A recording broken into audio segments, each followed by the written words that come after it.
Hello friends, welcome back to my channel. I hope that you're doing well. Welcome to another video and welcome back to a TBR video. But just like all the rest of my TBR videos, this one comes with a twist. Today we're going to talk about my 2 ReadAthon TBRs that is not already in my previous TBR. So if you haven't watched my bingo TBR where I also played Becca's Bookopoly, I will leave that in the cards above. Feel free to go check that out. But today we're going to be talking about my TBRs for both the Fall into ReadAthon, which I host with Mel and Clint for our season-athons, as well as the Magical ReadAthon hosted by G over at Book Roast. I will leave the announcement videos and everyone else's channel that's involved in these 2 readathons down in the description box below. Feel free to go check them out and show them some love if you haven't already. But like I said, this is going to have a bit of a twist, so let's talk it over.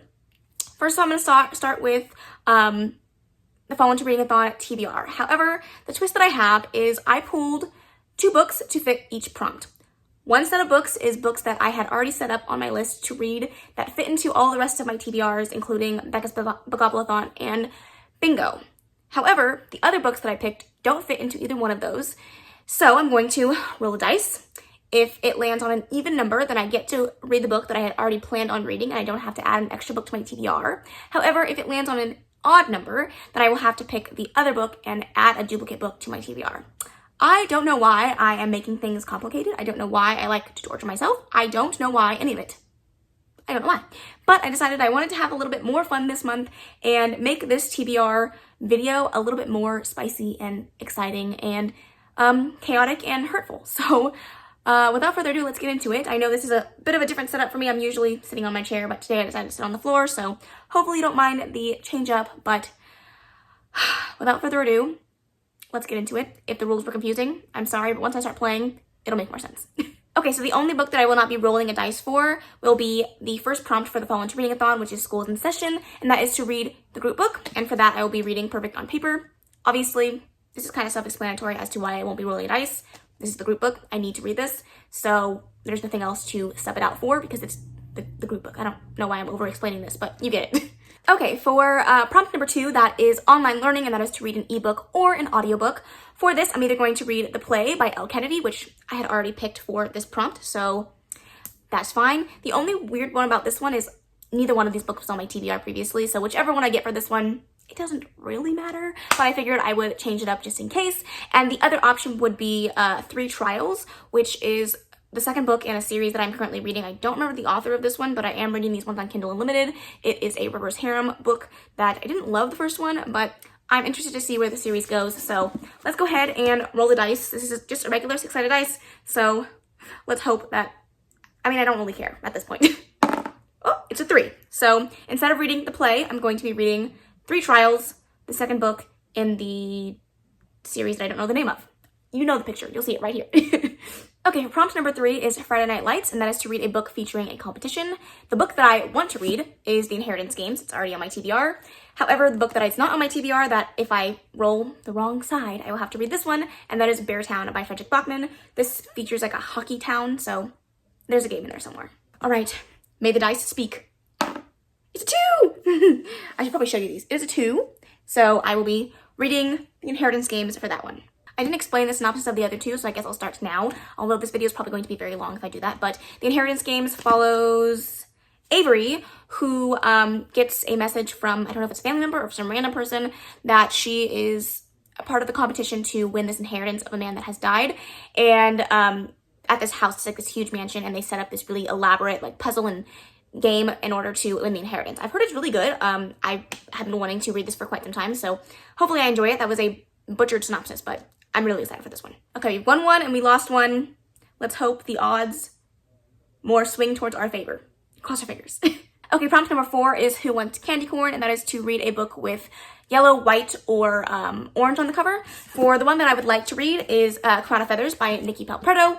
I'm really excited for this one. But another one that is also one that I'm really excited for, but is not on my TBR, is The Kiss Quotient by Helen Huang. So let's roll the dice and see which one I have to read. All right. It is a 6.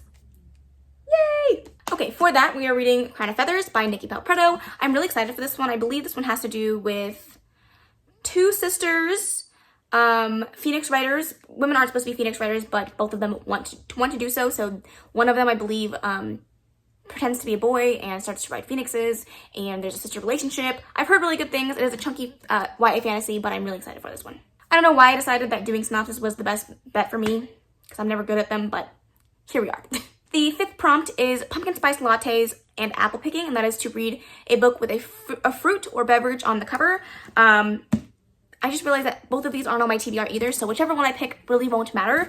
But the first one that I have, the one that I wanted to read, I do have an audiobook for this. That was Like to Meet. This is by Rachel Winters. And then the one that's not on my TBR already is A Song Below Water by Bethany C. Morrow. Both of them have beverages, water, and a coffee cup on the cover. So let's see which one I have to read. Okay, here we go. Nice, it's a 2. We are winning. It's a winning experience right now. Okay, so the one that I'm going to be reading is Would Like to Meet. I actually don't know the synopsis of this. It says, can you fall in love like they do in the movies? So I'm guessing it's going to be a rom-com style story with a really cute meet cute, which I'm excited for. I have had this on my TBR for quite some time, so I'm hoping that I can finally get around to reading this one. And lastly is Beneath the Harvest Moon, Unleash Your Inner Beast and read a paranormal book. So one that I've already had on my TBR that I'm really excited for, and I'm hoping that I get this one, and that is Wolf Song by TJ Klune. I guess it really wouldn't matter because I'm excited for this one too, and that is Lover Unbound by J.R. Ward. This is the 5th book in the Black Dagger Brotherhood series. This one's on my TBR, this one isn't. I'm excited for both, but they're both chunky, so I would like not to have to read both. So let's roll the dice. All right, here we go. Oh my gosh, I love it. It's a 4. Yay! So we will be reading Wolf Song by TJ Klune. So excited. Oh my gosh, so excited. This one I literally don't know too much about other than the fact that it's gay and it's werewolves. That's all I needed to know when I decided to pick up this book. Clint highly recommends this one, so I'm really excited for this. Okay, this is my entire TBR for the Fall Into ReadAthon, not including my ebook, which is 3 trials, which I'll put right here. I'm really excited for all of these. Hopefully I can read all of them during the very hectic week of the Fall Into ReadAthon. If you guys don't already have the knowledge of the Fall Into ReadAthon, make sure to go check out those announcement videos. It's going to be so much fun. It's going to be a week full of fun reading and fun challenges, so definitely join us for that. All right, sorry if the angle changed, but my camera cut out, so I needed to rearrange. But let's go ahead and talk about the Magical ReadAthon prompts. Okay, so the Magical ReadAthon is a month-long readathon. Okay, so the Magical ReadAthon is a month-long readathon hosted by G over at Book Roast, and it is a very all-encompassing, very well put-together, intricate readathon. So if you guys have not watched her announcement video, please go do it because I will not be able to explain it or do it justice. It's a very interesting path that you have to take, and there's a lot of different prompts and a lot of different ways that you can go about this. I'm going to share not only my journey through the map prompts as well as my character prompts and what I decided to do there. So some of these are duplicates from the last TBR, so if we can hopefully hold out our luck with all the rest of these and not put too many more extra books on my TBR, that would be great, but let's see what the dice chooses for us. Okay, so for the novice path, that is to read a book with a map in it, I have Crown of Feathers by Nikki Palprado, and then I have City of Bones by Cassandra Clare. I'm going to be starting a read-along with some friends for this book. I believe we're going to be co-hosting a whole read-along for these ones, but I have not reread The Mortal Instruments, so that's the reason why I picked this one up specifically. I don't really want to put this on my TBR, but if I do, I won't be overly mad about it. Okay? Speak to me, dice. A 6. It is a 6, so that means I will be reading Crown of Feathers, which I've already explained, so let's move on. Okay, Ashton Tree is a book that you have high on your TBR, book that you really want to read, and for that I chose Neon Gods.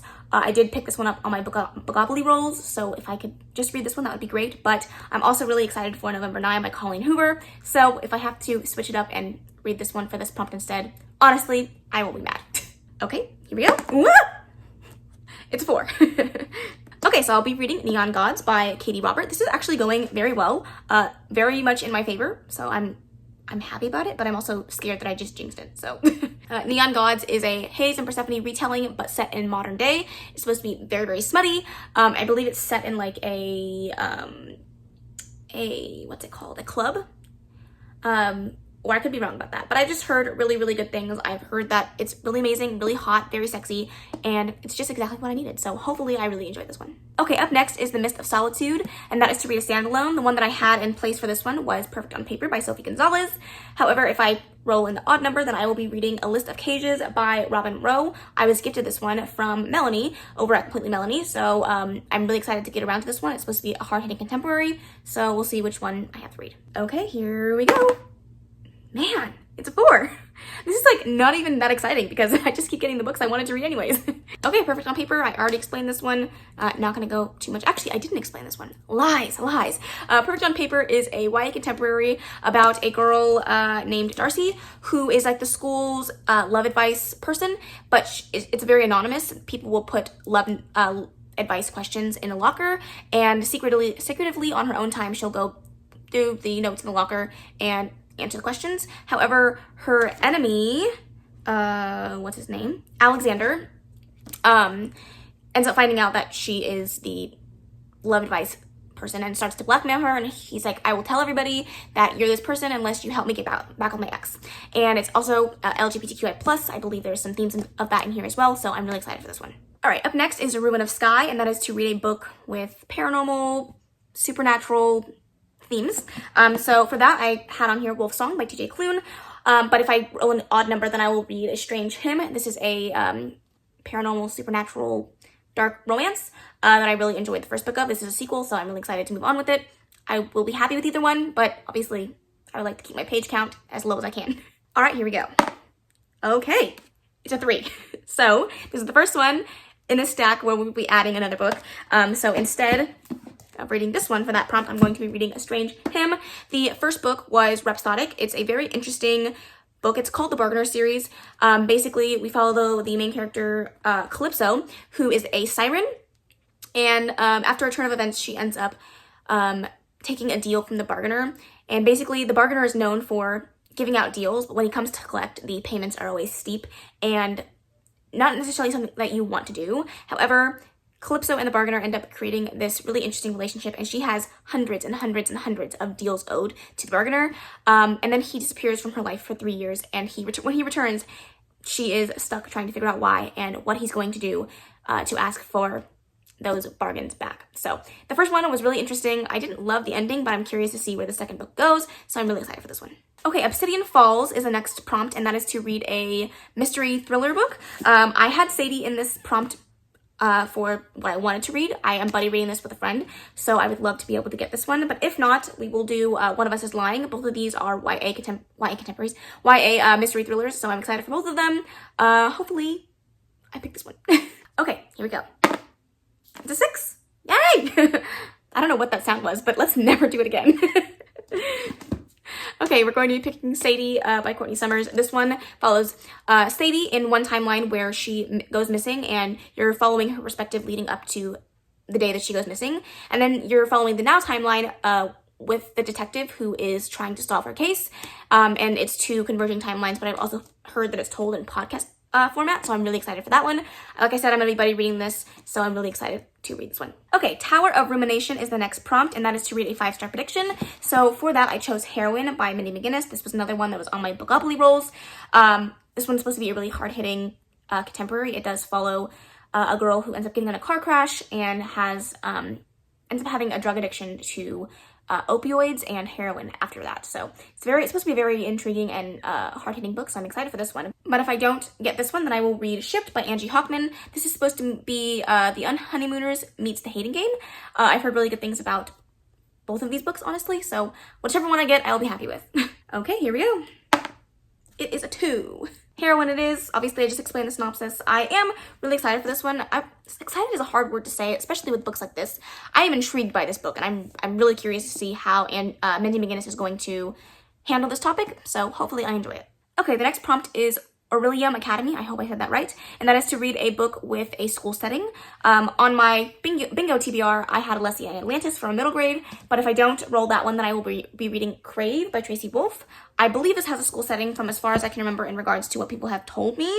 If I'm wrong, please let me know. I don't feel like reading the synopsis right now. This is supposed to be like Vampire Academy, but better, with a Twilight ripoff cover. So I'm excited for both of them. I really need to read this one though, so I'm really hoping that I get an even number because this one is like, I have to read this. I was supposed to read this months ago, so this is the one I'm rooting for. All right, here we go. It's a 6. A 6. Alessia and Atlantis it is. This one follows 12-year-old Alessia, who loses control of her emotions at school quite a bit, and after something happens at school, she ends up running away from, not running, like necessarily running away, maybe she does run away, I don't know. I only read the first 26 pages. I believe she runs away and she ends up finding this magical, basically this whole magical world underneath the ocean, and she gets pulled into this crazy place with new friends and a new magical school, and I'm really excited for this one. I really want to read this one and love it because I was supposed to put out a review. This one was sent to me from the author for a review when the book came out, and the book came out in March, so I'm really behind. Okay, up next are the 3 prompts for like my own character. The options were urban or elk. I'm not really sure. It was urban or wild, maybe. And I chose urban because this was a book that was already on my TBR, and I didn't have any books set outside on my TBR that would fit for this prompt. So that's kind of how I chose my own character, was based off of things that were already on my TBR. So it wasn't like I necessarily wanted to be this character, but that's how it worked out. So what I have here set in, this is contemporary kind of, but has mystery elements. So it's set in a city. So for that, I chose the Inheritance Games. However, if I don't get this one, then I'll be reading A Gathering of Shadows by V.E. Schwab. This one is set in London, or alternate London, so a city. You get the point. So let's roll the dice. Okay, here we go. Okay, we got a 3 this time, so we will not be reading the Inheritance Games. It's fine. We're fine. Everything's fine. The next 3 books that I chose as my alternates are all chunky, and I was really hoping that, you know, that wouldn't be the case, but it's fine. It's fine. We have A Gathering of Shadows by V.E. Schwab. This is the second book in the Darker Shade of Magic series. I'm really excited, actually, to read this book. I really loved the first book in the series. I just haven't quite gotten around to reading the second one. The first one follows Kel, who is a Anastasi. I don't remember what the word is.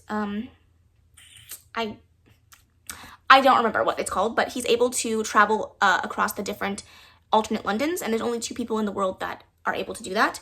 However, when a element from one of the Londons, Black London, ends up in Kel's home London, things start to wreak havoc. He also ends up in the same vicinity and entangled with a thief named Delilah Bard, and they are tasked with saving their London. It's a really interesting book for sure. I really enjoyed it. I thought the world building was really cool. The magic system is awesome, and I love E. Schwab's writing, so I'm excited to get around to book 2. Okay, up next is my province, and I chose Carador, I believe is how you pronounce that. I could be very much pronouncing that wrong, but that is to read a book in an ongoing series. So I have on my TBR the second book in the Madison Kate series, Liar. This is the one that I would love to get because the next book is also really chunky, and if I don't roll that one, then I will be reading Dark Dawn by J. Kristoff. This is the 3rd and final book in the Nevernight Chronicle. I think that's what it's called. And not to say that I don't want to read this one, because am very excited to finish out this series. However, it's a thick baby, and it's adult fantasy, and the footnotes and the writing style, it's just a lot, so I'm really hoping that I get an even number. If not, I'll be fine, but oh, send help. Okay, here we go. It's a 4. Thank God. Okay, so for that, I'll be reading Liar by Madison Kate. This is the second book in the Madison Kate series. Did I say by Madison Kate? It's by Tate James. It's the second book in the Madison Kate series. This is a reverse harem, hate to love, enemies to lovers romance series that I really love. It has a lot of trigger warnings, so go in with some caution, but I do love the series so much, and I'm currently in the middle of rereading this. I already read the series before, so I'm so excited about this one. Okay, and finally we have My Heritage, which is to read a sci-fi book. The one that I already had on my TBR was Skyward. I would prefer just to keep this one on my TBR due to the fact that it's already chunky and I don't need to add another chunky book. But if I don't roll that one, then I will be reading Crest by Marissa Meyer, the 3rd book in the Lunar Chronicle series. Cross my fingers. Oh my gosh, send help. Why did I decide to do this? This is a stupid idea. All right, here we go. It's on the floor. It's on the floor, but it's a 5. Damn. Okay, so I will be reading Crest by Marissa Meyer. Honestly, why did I do this to myself? I mean, honestly, all the rest of them went well. This could have been worse. I will definitely say that, but man, oh man, this is a chunky book. We're looking at over 500 pages. Send me something. Send me a new brain. I don't understand. I also don't really know why I did this to myself. I'm starting a new job, a full-time office job next month on Monday, and I just added too many books to my TBR, but we're gonna be fine. Everything's gonna be fine. Okay, so this is my TBR for the magical readathon. Definitely a lot of pages. Definitely a lot of pages, but it's gonna be fine. If I don't read these ones, it's not that big of a deal. I'm not going to die. It's not absolutely required of me to read these ones because they're not even on my bingo TBR. So this is just a fun way for me to add more books to my TBR, stress myself out, and have a little bit of fun. you know, it'll be fine. All right, this gorgeously, wonderfully large stack is my TBR for both the Fall into ReadAthon as well as the Magical ReadAthon. Yeah, definitely don't do this to yourself. If you have a choice, don't do it. It was a fun idea, but I might have just shot myself in the foot. But I am going to have a fun month regardless. There are so many fantastic looking books on here, and hopefully I get to most of them and love them all. Stay tuned for my vlogs to see how I'm gonna do with all these, because it's definitely going to be a wild ride. Let me know down below if you guys are going to participate in either one of these readathons, including Becca's Bookoplathon, which was in my last TBR. I would love to know that. I would also love to know what you guys' TBRs are for those readathons. If you are going to participate in the Fall into ReadAthon, please make sure to tag us so that we can watch all of your content. We would love to see your TBRs, your vlogs, everything like that. So just make sure to tag us so that we can see it all. Let me know if you guys have read any of these books in the comments below, and let me know what you thought so that I can be excited or very nervous to read them. I would love to see you guys' comments on that as well. But that is the end of this video. I really hope that you enjoyed it. If you did, please make sure to give it a big old thumbs up. Don't forget to subscribe before you leave, and of course leave any comments, questions, and suggestions in the comment section below, and I will see you in the next video. Bye.